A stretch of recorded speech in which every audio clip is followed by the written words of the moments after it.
দেখেন সো আচ্ছা, এটা তো আপনার মনে আছে যে বোর মডেলে কি বলা ছিল যে হায়ার উচ্চ শক্তি স্তর থেকে যখন নিম্ন শক্তি স্তরে যায় তখন সে কি করে, কিছু পরিমাণ শক্তি বিকিরণ করে। উপর থেকে নিচে নামলে শক্তি ছেড়ে দেয়, আর নিচ থেকে উপরে যেতে হলে শক্তি শোষণ করে। এখন এই যে শক্তিটা শোষণ করতেছে, বোরের মডেলে একটা প্রবলেম ছিল, রাদারফোর্ডের প্রবলেম ছিল কি, উনি জাস্ট আলোগুলোর একটা বর্ণ দেখতে পেয়েছিল, এর বেশি বর্ণ আছে কিনা সেটা কিন্তু ওনারা দেখতে পায়। মনে আছে ওই যে আমরা যখন রাদারফোর্ড আর বোরের মডেলের ডিফারেন্স গুলো করতেছে, তখন বিভিন্ন কালার শো করবে কি শো করবে না, ওগুলার কোনো ওনারা বের করতে পারেনি। কেন বের করতে পারেনি? কারণ তখন এই যে হাইড্রোজেন স্পেকট্রাম দেখার মেশিন ছিল না, এটা হলো সবচেয়ে বড় কারণ। এটা 50 সালের 60 সালের পরে গিয়ে স্পেকট্রাম মেশিন গুলো বের হয়েছে, তখন গিয়ে মানুষজন জানতে পারলো না শুধু যে একটা কালার দেখা যাবে এরকম না, ওই হাইড্রোজেনের মধ্যেই আরো অনেকগুলো কালার দেখা যাবে। তো এখানে দেখেন কয়েকটা লেয়ার দেখা যেতেছে। আচ্ছা, এইখানে আমাদের একটা ভুল ধারণা আছে, আমি একটু ভুল ধারণাটা ক্লিয়ার করি। আমরা সাধারণত ভাবি কি যে হাইড্রোজেন যখন দেখায় তখন নর্মালি আমাদের কি করে, স্কুল লাইফেও দেখছি, কলেজ লাইফেও দেখা গেছে কি জাস্ট একটা লেয়ার দিয়ে দেখা যাচ্ছে যে হাইড্রোজেন থাকে একটা লেয়ার। কিন্তু এটা ধারণাটা ভুল, একটা লেয়ার কিন্তু থাকে না, এরকম কিন্তু আসলে আরো অনেকগুলো লেয়ার থাকে, ঠিক আছে ভাই? নাইলে সে নিচের শক্তি স্তর থেকে উপর শক্তি স্তরে যায় কি, ঠিক না? তো আমরা যেটা জানি যে একটা লেয়ার থাকে এরকম না, একটা পরমাণুর চারিদিকে এরকম অসংখ্য অসংখ্য লেয়ার থাকে, ইনফিনিটি পর্যন্ত লেয়ার থাকে। সো এখন আমরা এটাই দেখবো যে হাইড্রোজেনের এখানে এখানে একটা হাইড্রোজেন নিয়ে কাজ করা হচ্ছে, আর কোনো কিছু না। তো এটা হলো প্রথম শক্তি স্তর 1, এই যে নাম্বার দেওয়া আছে n = 1। পরেরটা হলো 2 নাম্বার শক্তি স্তর, ওরা প্রথম শক্তি স্তর কোনটা বুঝাইছে, হ্যাঁ এটাকে বলা হয়েছে, এই যে আমি উপরে দিই তাহলে বুঝতে পারছি, এটা 1, তারপর এটা হলো 2 নাম্বার, এটা 3 নাম্বার, এটা 4, এটা 5, এটা 6, এটা 7। তো আমরা এখানে মোটামুটি 7টা স্তর দেখাচ্ছি। এখন এখানে কি দেখানো হবে যে ইলেকট্রন গুলা এক একটা শক্তি স্তর থেকে এক এক শক্তি স্তরে নেমে আসবে, এবং এই যে এগুলা মজার ব্যাপার কি জানেন, এগুলা সবাই একসাথে পায় না। এটা পাইছে, প্রথম পাইছিল মনে হয় লাইম্যান, তারপরে পাইছে ব্রামার, এই যে পরের জনের যে নাম ব্রামার, বামারও বলে, আবার প্যাশ্চেন, এ হলো 3 নাম্বার পার্সন, ব্র্যাকেট, আর ফুন্ড বলে, পিফুন্ড বলে, একজন এক এক উচ্চারণ করে, পিফুন্ড উচ্চারণ না আসলে ফুন্ড বলে। এই কয়টা কালার তাহলে দেখেন তো, লাইম্যান সিরিজ আছে একটা, বামার সিরিজ আছে একটা, প্যাশ্চেন সিরিজ, ব্র্যাকেট আছে, ফুন্ড আছে, 1 2 3 4 5টা, 5 জন 5টা সিচুয়েশন পাইছে, ঠিক আছে? তো ফার্স্টে আমরা লাইম্যানটা দেখি।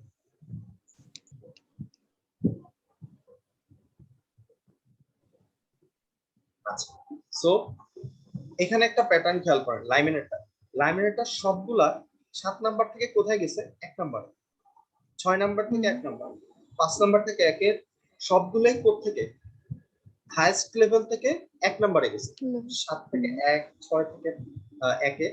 তো যখনই কোনো একটা ইলেকট্রন কি করবে, কোনো একটা শক্তি স্তর থেকে 1 নাম্বার শক্তি স্তরে আসে, তখন এটা একটা নির্দিষ্ট তরঙ্গ দৈর্ঘ্য শো করে। এই তরঙ্গ দৈর্ঘ্য বা কালার শো করবে, কালার শো করবে, ওই কালারের জন্য তরঙ্গ দৈর্ঘ্যের জন্য কালারটা শো করে। সো যেই কালারটা শো করবে ওইটাকে আমরা তখন কি বলবো, লাইম্যান। কিন্তু বামার সিরিজটা খেয়াল করেন তো, এই লাইম্যানের সাথে বামারের ডিফারেন্সটা কোথায়? লাইম্যানের সবগুলো 1 নম্বরে গিয়ে মিলতেছে, কিন্তু বামারের গুলো কোথায় গিয়ে মিলতেছে খেয়াল করেন তো, 2 নাম্বার লেয়ারে মিলতেছে। প্যাশ্চেনের গুলো কোথায় গিয়ে মিলতেছে, সবগুলো 3, ঠিক আছে? আর ব্র্যাকেটের গুলো হলো 4-এ, আর ফুন্ডের গুলো 5 নাম্বার। এটাই হলো বোঝার জিনিস, আর কিছু নেই। তাও একটু দেখি,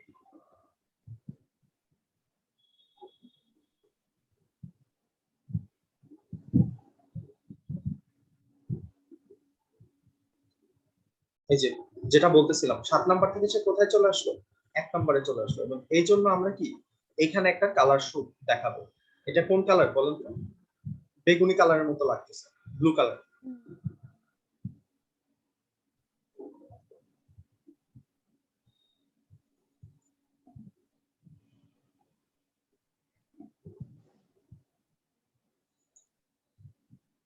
আচ্ছা, সো লাইমেন সিরিজের যে কালারগুলো, এগুলো সব কি আল্ট্রাভায়োলেট রে এর মধ্যে পড়বে।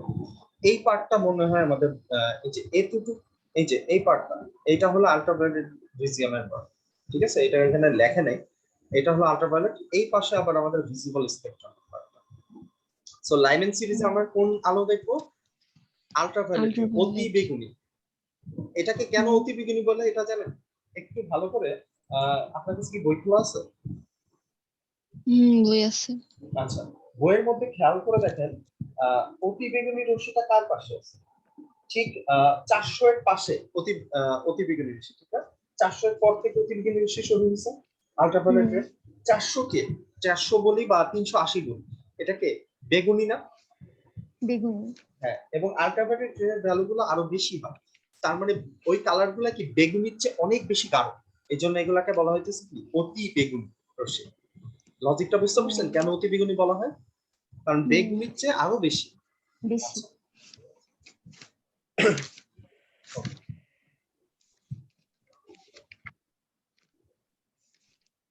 সাউন্ড কই গেল?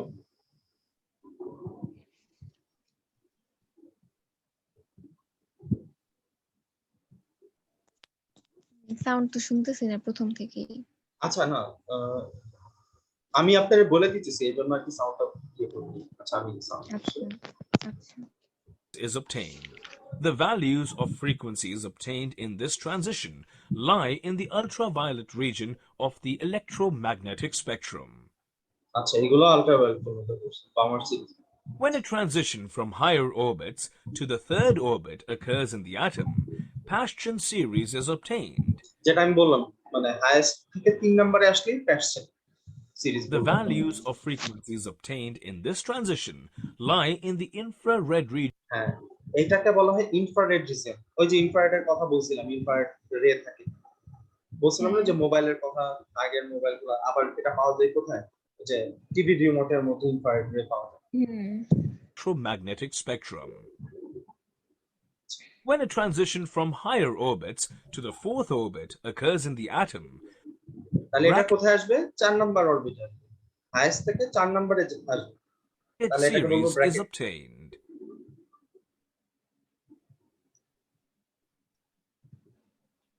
When a transition from higher orbits to the fifth orbit occurs in the atom, Pfund series is obtained.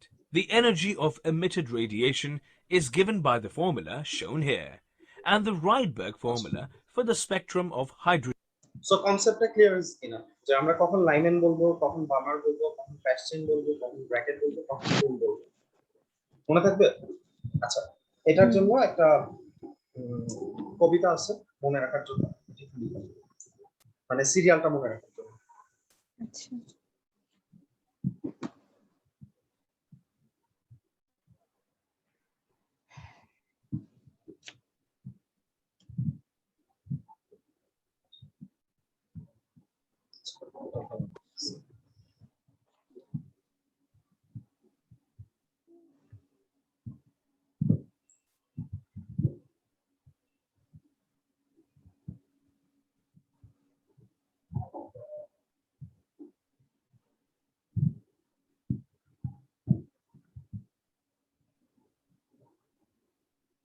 So উপরে হেডিং দেন হাইড্রোজেন বর্ণালী।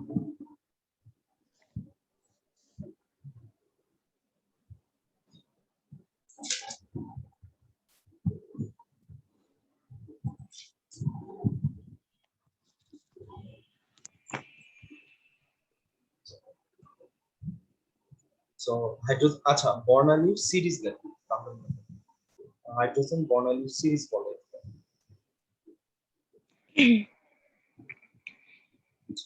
টেকনিকটা হলো লাইনম্যানের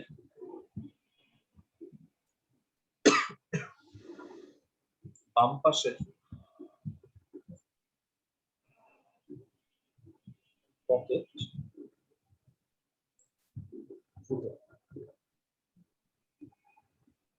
এরপরে আরেকটা আছে ফুটোর মানে ফুন্ডার পরে, ওটা আমি দিব না, ওটা লাগবে না। আচ্ছা, সো লাইনম্যান মানে হলো লাইম্যান, হুম। বাম, বামার।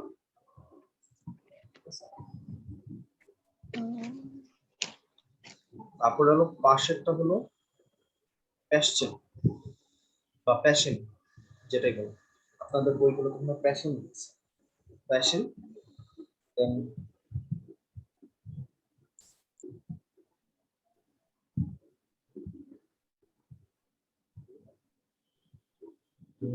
আচ্ছা, পকেট দিয়ে হলো, এটা একটু উল্টা হয়ে গেছে, ওটা হলো ব্র্যাকেট, আর ফুটো দিয়ে হলো ফুল বা ফান, ফান ব্র্যাকেট আর সো সিরিয়ালটা মনে থাকবে, লাইম্যান, বামার, প্যাশন, ব্র্যাকেট, ফান, এটা হলো সিরিয়াল।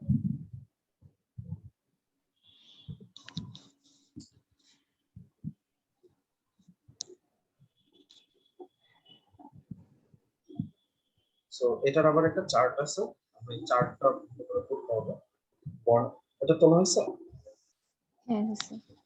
আচ্ছা, এবার আমরা একটা চার্টের মধ্যে বলবো, এই চার্টটা মানে এতক্ষণ ধরে যা যা বললাম ওটাকে চার্ট আকারে রিপ্রেজেন্ট করবো, তবে তার সাথে খালি একটা জিনিস এক্সট্রা দিব, সেটা হলো ওদের যে তরঙ্গ দৈর্ঘ্য, ওগুলা তো এখানে বলেনি, সো তরঙ্গ দৈর্ঘ্যগুলো বলে দিতে হবে। আচ্ছা, সো চার্টটা এরকম করে যে এপাশে হলো হাইড্রোজেন বর্ণালী সিরিজ, হাইড্রোজেন বর্ণালী সিরিজ, আমি আগে লিখি তারপর আপনি চার্টটা তাহলে সুবিধা হবে। তারপরে এপাশে হলো অঞ্চল, অঞ্চল মানে কোন কোন আলো আমরা দেখতে পাবো, কোন তরঙ্গ দৈর্ঘ্য আলো দেখতে পাবো সেটা। Then হলো এটা লিখতে একটু ঝামেলা করতে হবে, ইলেকট্রন স্থানান্তর।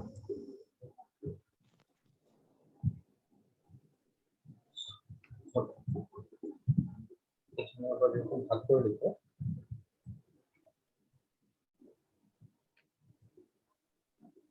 যে স্তরে ইলেকট্রন আসে, আর এটা হলো যে স্তর থেকে ইলেকট্রন আসে।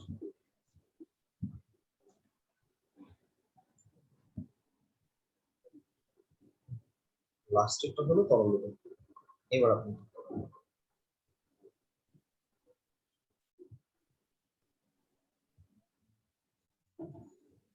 আচ্ছা, তরঙ্গ দৈর্ঘ্য তো আমাদের সবসময় ইউনিট ন্যানোমিটার, এটা বলার।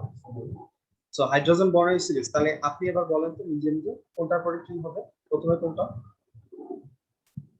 লাইনম্যান, প্রথম তার মানে লাইম্যান,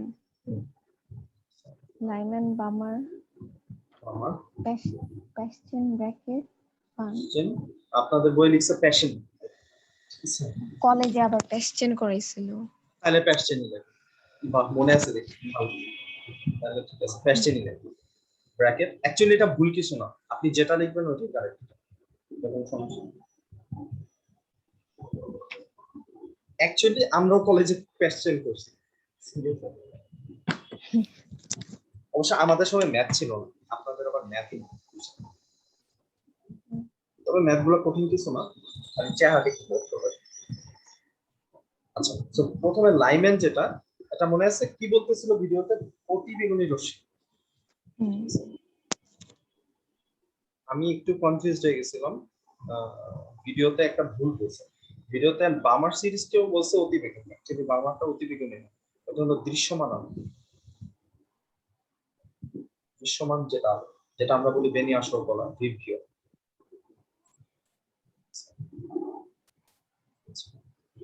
এটাকে বলা হয় দৃশ্যমান আলো। প্যাশন কোনটা বা প্যাশন, এটাকে বলা হয় অবলোহিত, অবলোহিত রশ্মি। আচ্ছা, এটাকে সরি, এটা নিকট অবলোহিত, এটা নিকট অবলোহিত। ব্র্যাকেট যেটা, এটা হলো অবলোহিত, আইআর, ইনফ্রারেড, লাস্টের দুইটা আইআর স্পেক্ট্রাম।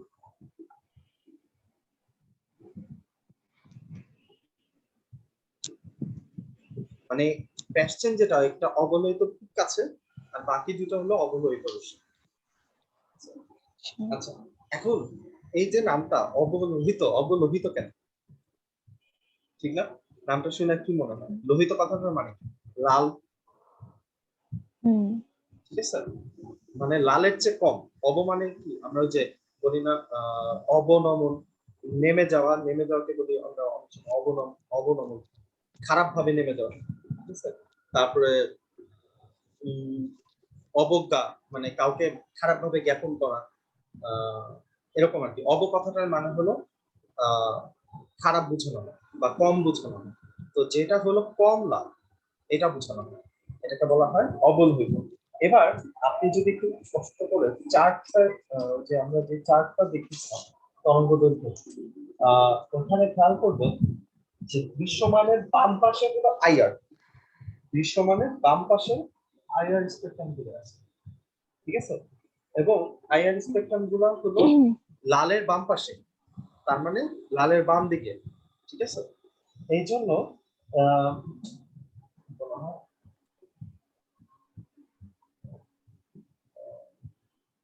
ফ্রিকোয়েন্সি বেশি কিন্তু তরঙ্গ আচ্ছা, এটা দৈর্ঘ্য কি কম। হ্যাঁ বলো। অবলোহিত? হ্যাঁ, কোনটা উপরেরটা? এটা নিকট হ্যাঁ হ্যাঁ, অবলোহিত, এটা নিকট, নিকট। নিকট অবলোহিত। ও আচ্ছা, আপনি লিখতেছেন, আচ্ছা লিখা শেষ করেন তারপর। আপনি থামায় না, মানে আমি তো বুঝি নাই যে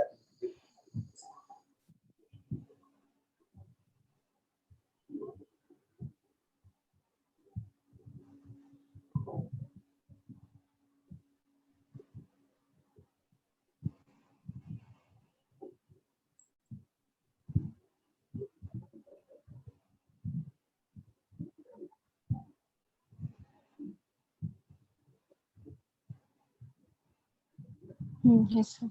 আচ্ছা। তো ওই যে চার্টের মধ্যে দেখবেন ভিজিবল যে লাইটটা, ভিজিবলের ঠিক একদম লেফটে কে থাকে লাল থাকে, আর ডান পাশে কে থাকে বেগুনি। সো লালের এই পাশ থেকে তরঙ্গ দৈর্ঘ্য কম, কোনটা থাকে? এই পাশে হলো আইআর, আর এই পাশে হলো আপনার আল্ট্রাভায়োলেট, ইউভি রে যেটা।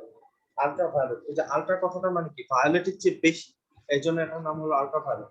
আর আইআর ইনফ্রারেড, ইনফ্রা রেড কথাটা মানে হলো ইনফ্রা মানে কম, রেডের পরিমাণটা আস্তে আস্তে এখানে কমতে থাকে ভিজিবল লাইটের চেয়ে, এই জন্য এটাকে বলে ইনফ্রারেড, অবলোহিত, মানে কম লাল, এই জন্য এগুলোর নাম হচ্ছে অবলোহিত। বুঝতে পারছেন? তো হুম মনে থাকবে এবার যে লালের বাম পাশে কে আর বেগুনির ডান পাশে কে? বেগুনির ডান পাশে অতি বেগুনি, আর লালের বাম পাশে অবলোহিত, লালের সাথে মিল আছে, এভাবে নামগুলো আসছে। ওকে, সো এবার আমরা যেটা মাত্র ভিডিওতে দেখলাম, আপনি মনে বের করতে পারেন না? কোনটা চার্ট, প্রথমটা নাকি পরেরটা? এটা হলো আমি message দিচ্ছি। এটা হলো আপনি 126 নম্বর পেজে যেটা আছে, ওখানে আচ্ছা। ওখানে দেখেন। আহ, ও আচ্ছা, আপনার এখানে আবার উল্টা করছে, গামা রেটাকে বামে দিছে। ওকে, সমস্যা নাই। আচ্ছা,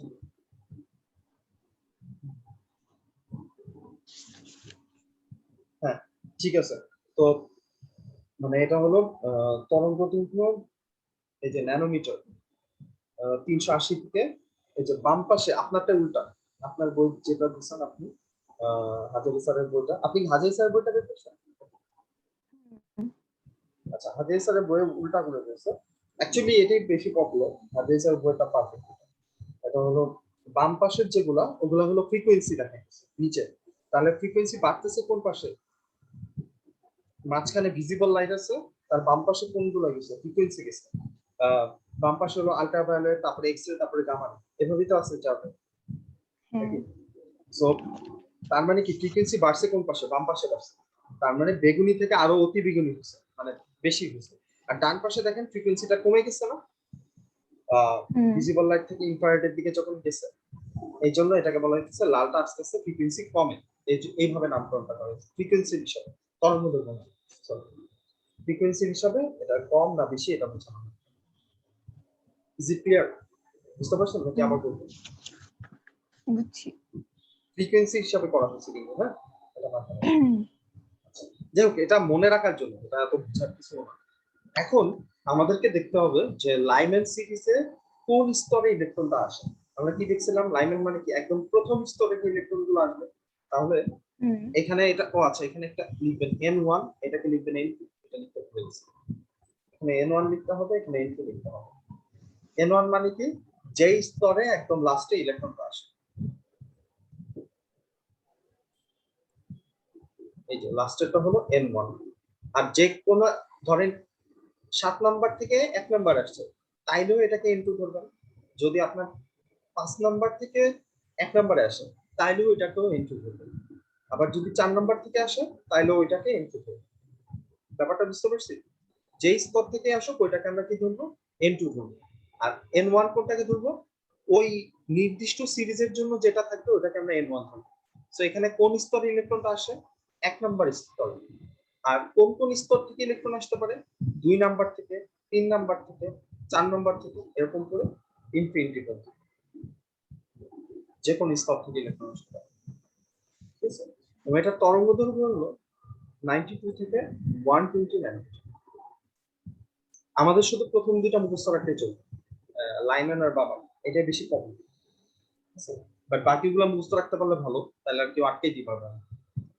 যেহেতু আমাদের পড়া কম, তো এগুলো মুখস্থ করে ফেললে ভালো। 2 নাম্বারে কি হবে, এটা তো লঞ্চ।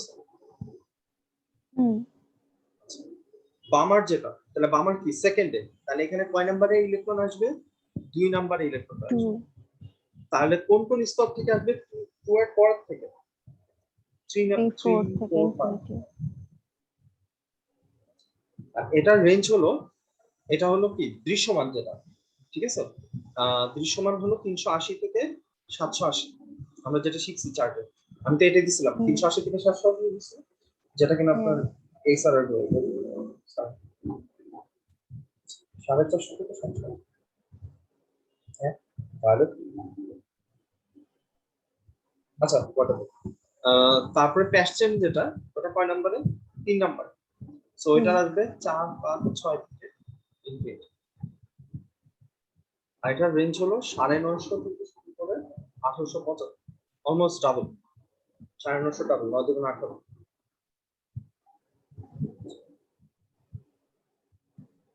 সো এটা তো আপনার এমনি মনে থাকবে, এটা মুখস্থ করা লাগবে। 920 থেকে, সরি, 92 থেকে 120। আর ব্র্যাকেট যেটা, ওটার রেঞ্জ কত, ওটা আসবে কয় নাম্বারে, 4 নাম্বার। আর হ্যাঁ কোন কোন থেকে আসতে পারবে, 5 6 7 এরকম থেকে আসবে। আর এটার রেঞ্জ হলো 1945 থেকে 4050 পর্যন্ত। 1945 সাল, এটার কোন ইভেন্ট মনে আছে? 1945 সালে একটা বিখ্যাত ইভেন্ট ছিল, বলতে পারবেন? কিছু মনে নাই না। ওয়ার্ল্ড ওয়ার 2 এন্ড ছিল। 1939 শুরু হয়, 1945 শেষ হয়। হুম ওই যে হিরোশিমা নাগাসাকির নাম শুনছেন না? হিরোশিমা নাগাসাকিতে যে বছর বোমা ফেলা হয়, হ্যাঁ, ফার্স্ট হলো 6 আগস্ট একটা হলে হিরোশিমা, আর 9 আগস্ট আরেকটা হলে। প্রথমটা হলে লিটল বয়, পরেরটা হলো ফ্যাট বয়। দুইটা বড় হয়েছে। ওটা ভিডিওটা পারলে কখনো দেখেন, মানে এটা একটা ভিডিও আছে। কি যে হয় ওই আশপাশটা, মানে অ্যাটম বোমা ফেলার পরে ওই আশপাশটা নাই হয়ে যায়, জিরো। মানে যারা প্লেন থেকে ছিল তারা দেখে ভয় পেয়ে গেছে, এরকম। আর রিয়েল ভিডিও আছে ওইটার। হ্যাঁ, রিয়েল ভিডিও আছে, আমি আপনাকে দিব না, যদি দেখতে ইচ্ছা করে আচ্ছা দেখেন। আচ্ছা, লাস্টেরটা হলো ফান্ড। হ্যাঁ, ফান্ডটা মনে রাখা ইজি, ফান্ডের সাথে 5 এর একটা রিলেশন আছে, 5। হুম ঠিক আছে, সো 5 এটা আসবে 6 7। তো এটার রেঞ্জ হলো 2780 থেকে 7500। Double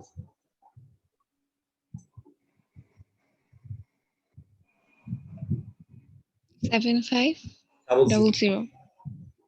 Shakib double, Shakib under.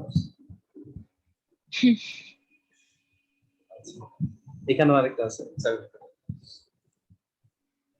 So এই কটা আমি আমি নিজে মুখস্থ রাখতে পারবো না, যদি এই কারণে আপনারা বলতে সাহস পাই না।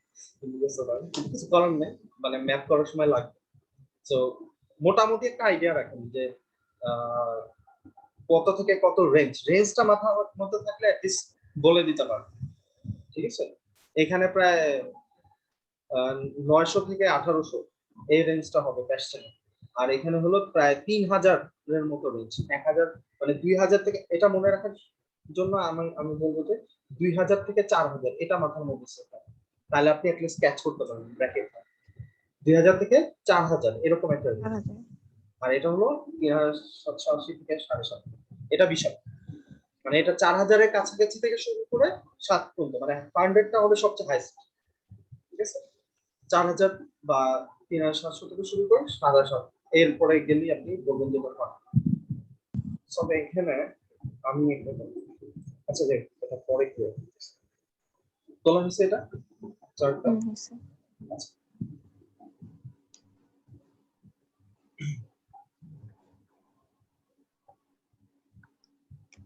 এখন আমরা আবার এটাই ব্যাক করি।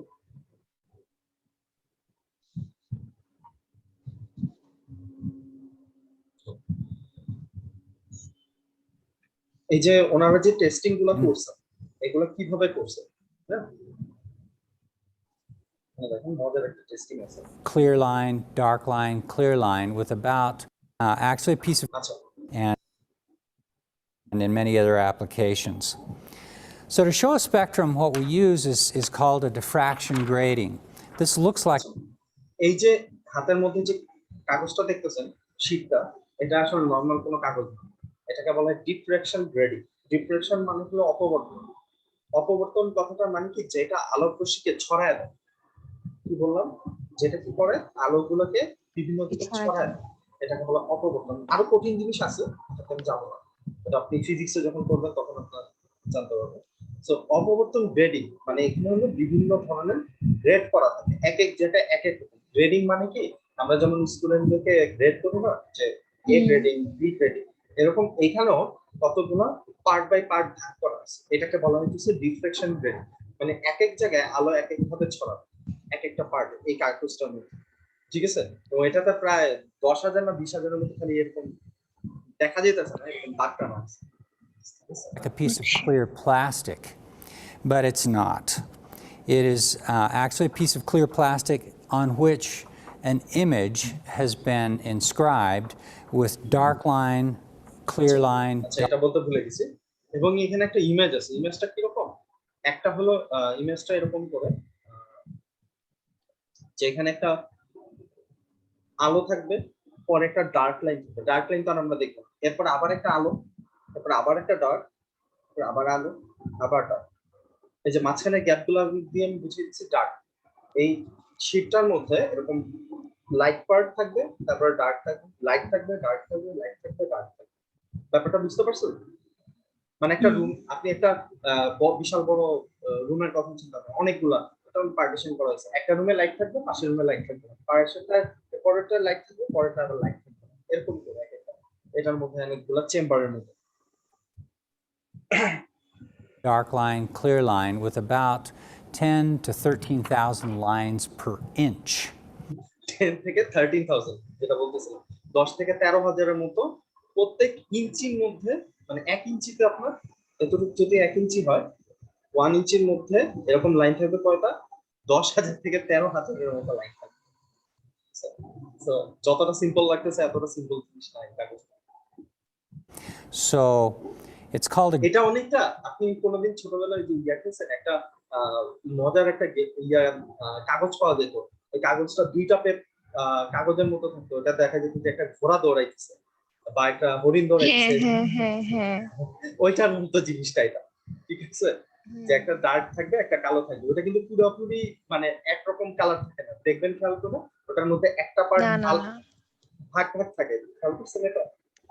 মনে আছে? হ্যাঁ, সো এটাও অনেকটা ওইরকম। ওইটা পুরোপুরি আলোর খেলা, মানে ওইখানে যে ওই জিনিসটা বানানো, ওইটাও আলোর grating just like a street grate. It has lines through it. And this allows you to resolve the spectrum of এখানে দেখালাম না spectrum. So what we're going to do is to place this আচ্ছা এখানে একটা bulb রাখছে এটা normal bulb না হ্যাঁ স্পেশাল একটা বাল্ব আছে diffraction grating in front এই বাল্বের সামনে of a কাগজটা রাখবে camera and show you the view দেখছেন যেটা কিনা আমরা এই স্পেকট্রাম দেখতেছি ডিফারেন্ট কালার শো করতেছে এক একটা কালার এটা কি যে কোনো বাল্বে হবে না? না না এটা ট্রান্সডেন্সেন্ট বাল্ব বলে এটা না এই বাল্ব লাগবে না নরমাল বাল্বে এটা হবে ঠিক আছে of this continuous source with a diffraction grating in place. And what you'll see in the image is the image of the এবং খেয়াল করছেন যেটা বলছিলাম যে একটা লাইটিং পার্ট থাকবে মাঝখানে একটা black part lighting part black part black black incandescent bulb itself. ওই যে ইনক্যান্ডেন্সেন্ট বাল্ব আমার এটা মনে হচ্ছে incandescent bulb special And then to the right and to the left, you'll see a rainbow spectrum that shows what wavelengths are present in this. You'll see, as you look on the right side, violet through all the colors of the spectrum, all the way through red. So that's a যে আমরা এতক্ষণ ধরে যা যা করতেছিলাম এই চ্যাপ্টারে ওইটাই এটার visualisation continuous spectrum. We'll try next.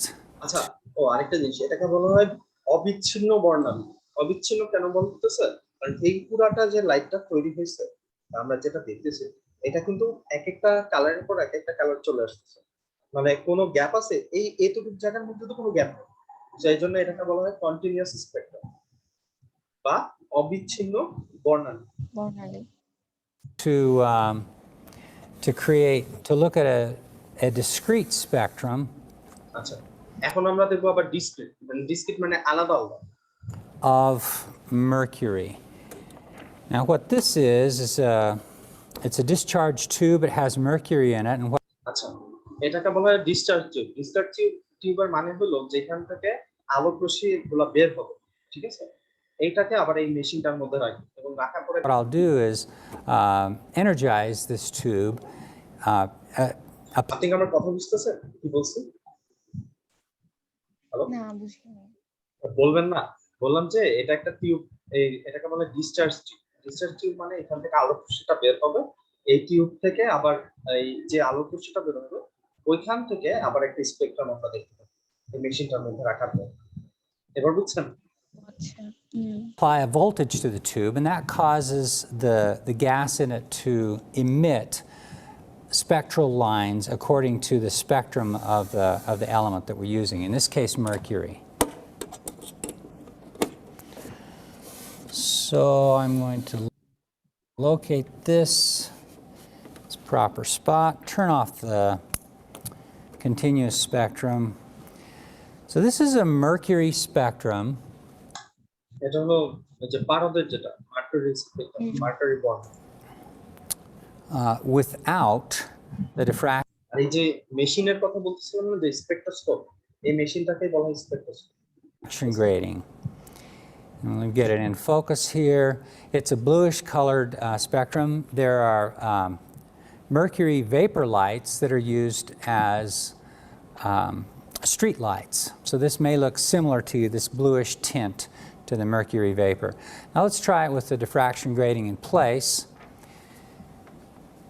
And what you see in this দেখছেন এটাকে কেন ডিসকন্টিনিউয়াস বা ডিসক্রিট বলতেছে খেয়াল করে দেখুন তো এই লাইটার পরে সাথে সাথে কিন্তু মাঝখানে আবার একটা গ্যাপ করছে মানে এখানে একটা গ্রিন কালারের লাইট আর মাঝখানে কিন্তু গ্যাপ তারপর একটা ব্লু কালার আবার এখানে ব্লু কালার তারপর মাঝখানে গ্যাপ আবার গ্রিন কালার আগেরটার মতো কিন্তু কন্টিনিউয়াস না একটার পর একটা লাইট আসে নিতে বুঝতে পারছেন ক্লিয়ার হচ্ছে কথাটা in this case are a green spectrum. I'm using this burning flesh nitrogen spectrum. এটা হলো নাইট্রোজেন নাইট্রোজেন স্পেকট্রাম টর্মোগ্রাফি। And with the diffraction grating in place, we see a number of lines present. এখানে কয়টা colour দেখতে পাইছি বলেন তো? এখানে কিন্তু পারফেক্টলি মাত্র আমরা 3টা কালার দেখতে পাচ্ছি। 3টা না, 4টা কালার। একটা হলো পুরো লাল, রেড এর মতো, হ্যাঁ, তারপরে অরেঞ্জ কালারের মতো লাগতেছে, then green, then blue. blue. Some red, orange, yellow, green, and a violet turquoise-ish colored line. Turquoise colour. আচ্ছা, That's nitrogen. এই যে এরপরটা Two more. চমৎকার একটা, এটা হলো নিয়ন। This is neon. যে আপনারা এই আপনাদের পেজে নিয়নের বাল্বগুলো সেল করতেছেন, Neon light. নিয়ন লাইট, এটা নিয়ন লাইট, চমৎকার এটা কালারটা। There's a beautiful orange look to it, and when the diffraction grating is in place, you see a large number of red and orange lines. This is exactly what's used for neon lights. যে আমরা বাইরে আচ্ছা, যে, এদিক থেকে আসছে নিয়ন light. Yes, এখান থেকে নিয়ন লাইট আসছে, ঠিক আছে। ও আরেকটা ব্যাপার বলি, এই যে নিয়ন লাইট এগুলো যদি কখনো ভেঙে যায় তাহলে কিন্তু ঝামেলা আছে। এখান থেকে কিছু গ্যাস আছে, এই গ্যাসগুলো কিন্তু খারাপ ইয়ার জন্য, অ্যাটমসফিয়ারের জন্য। সো নিয়ন লাইট এগুলো ভেঙে গেলে ডিরেক্টলি ওই কিছু প্রিকশন নেওয়া লাগে, ওগুলা জানেন কি? হ্যালো, না, জানি না। আচ্ছা ঠিক আছে, ওটা এইগুলার সাথে দেখুন অবস্থা করছিলাম একসাথে, যেন পড়া লাগে। ও আচ্ছা, হ্যাঁ মনে পড়ছে, এই নিয়ন গ্যাস এগুলো যদি কখনো লিক করে বা ভেঙে যায়, সেক্ষেত্রে আপনি বাসায় যদি গ্যাসের মানে চুলা যদি এগুলো থাকে, এগুলো ভুলে অন করবেন না, বা অন্য কোনো লাইট টাইট এগুলো প্লিজ অন করা যাবে না, করলে ওগুলো বাস্ট করবে, ঠিক আছে। এই গ্যাসগুলো এখন ডেঞ্জারাস যদি লিক করে, নিয়ন গ্যাস। তারপরে এই যে আমরা বাসায় যে বাল্বগুলো ইউজ করি না এখন, ফ্লোরোসেন্ট বাল্ব যেগুলো ইউজ করি, ওগুলা কিন্তু এরকম, ওগুলো যদি কোনো কারণে ফেটে যায় তাহলে কিন্তু এখান থেকে গ্যাস বের হয় কিছু, ওই গ্যাসগুলো আবার এই বাসার যে চুলা গ্যাস ওগুলোর সাথে রিয়েকশন করে, তখন এখানে বাস্ট করতে পারে। তো এই জন্য এই ইলেকট্রিক্যাল লাইন বা যা থাকবে সব সাবসেট অফ করে দিতে। আচ্ছা, যাই হোক, অনেকগুলা ভিডিও দেখলাম আজকে। সো মোটামুটি যে হাইড্রোজেন স্পেকট্রাম কিভাবে তৈরি করতেছে, এটা হলো আমরা যে হাইড্রোজেন স্পেকট্রাম তৈরি হওয়ার উপায়, ঠিক আছে। এখানে কি করা হয়েছিল যে আপনার যে বক্সটা আমরা দেখতেছিলাম, কালো বক্সের মধ্যে একটা বারবার ওই ডিসচার্জ টিউবটা বসাইতেছিল, ঠিক আছে। ওই ডিসচার্জ টিউবটাকে বলা হয় ওটাকে বলা হয় গ্যাস নির্গমন টিউব। বাংলাটা বেশ কঠিন। ডিসচার্জ টিউব যেটা বলছে, এটা বাংলা হলো গ্যাস নির্গমন টিউব।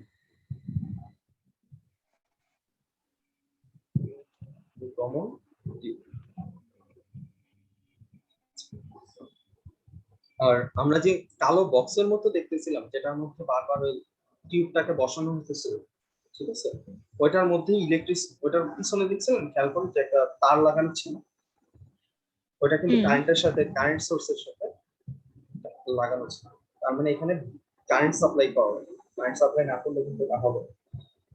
তার মানে এইটারে বইয়ের মধ্যে লিখছে, আপনার কাছে যদি বইটা থাকে, এখানে বইয়ের মধ্যে লিখছে হাইড্রোজেন গ্যাসের মধ্যে নিম্ন চাপে বিদ্যুৎকরণ ঘটালে গোলাপি রঙের একটি দ্যুতি সৃষ্টি হয়। মানে সোজা কথা, হাইড্রোজেন গ্যাস থাকবে, গ্যাসের যে টিউবটা থাকবে, টিউবে তো না হয়, ওটাকে যদি আপনি নিম্ন চাপে আপনি যদি কারেন্ট সাপ্লাই করেন, এখানে চাপও কাজ করবে, এটা দেখায় নাই, চাপ থাকবে কম। যদি আপনি কারেন্ট সাপ্লাই করেন তখন কি হবে, এখানে আপনি একটা আলো দেখতে পাবেন। এটাই হলো হাইড্রোজেন। এইটাই আপনার স্পেকট্রোস্কোপে যদি দেখেন, তখন আপনি কতগুলো কালার শো করবেন, এটাই বলা হচ্ছে।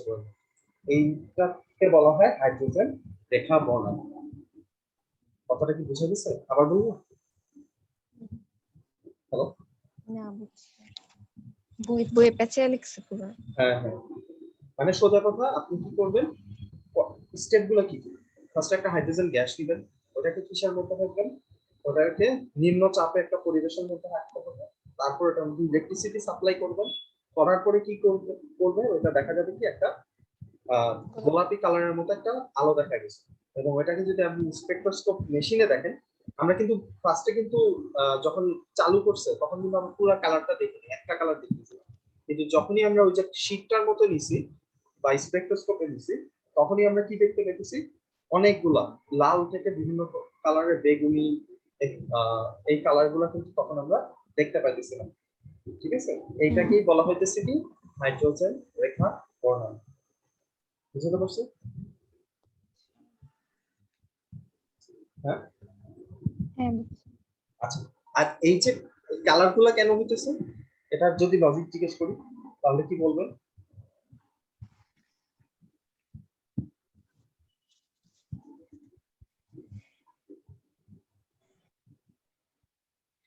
কালার গুলা কেন দেখা যাচ্ছে?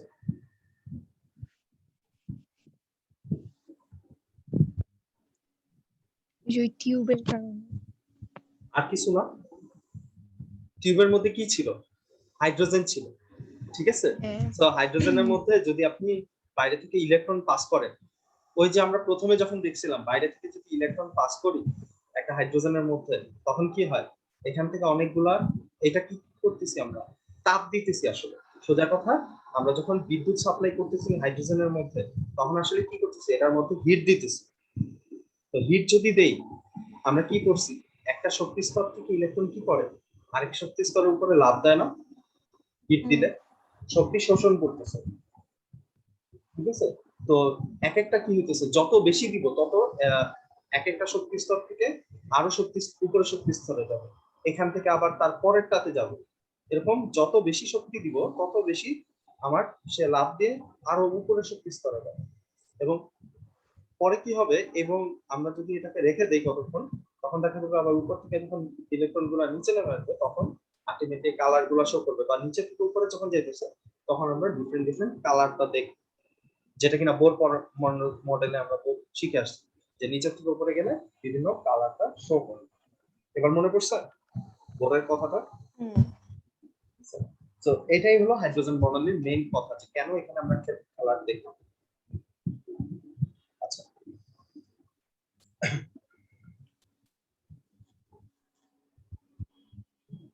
ঠিক আছে, এখন এখানে আবার একটা কাহিনী হয়, সেটা হলো অনেক সময় কি হয়, সবগুলা তো উপরে যায়, আবার কিছু কিছু কি করে উপর থেকে আবার নিচে নেমে আসে, এরকম ঘটনাও ঘটে। উপর থেকে যখন নিচে নেমে আসে তখন তাহলে কি ঘটনা ঘটে, ওই যে লাইমেন, বামার, প্যাশন, ফুল, ওই সিরিজ গুলা বা ওই কালার গুলা তখন আমরা দেখতে পাই।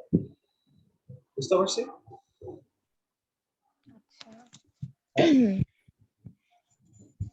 আচ্ছা, আপনার উপর কাছে, থেকে নিচে গেলে হ্যাঁ, উপর থেকে যখন নিচে আসবে, ওই যে 7 নাম্বার থেকে যদি 1 নম্বরে ফেরত আসে, তাহলে আমরা দেখবো কি লাইমেন, বা 6 নাম্বার থেকে 1 নম্বরে যদি আবার ইলেকট্রন ফেরত আসে, তাহলে আমরা কি লাইমেন সিরিজ দেখবো।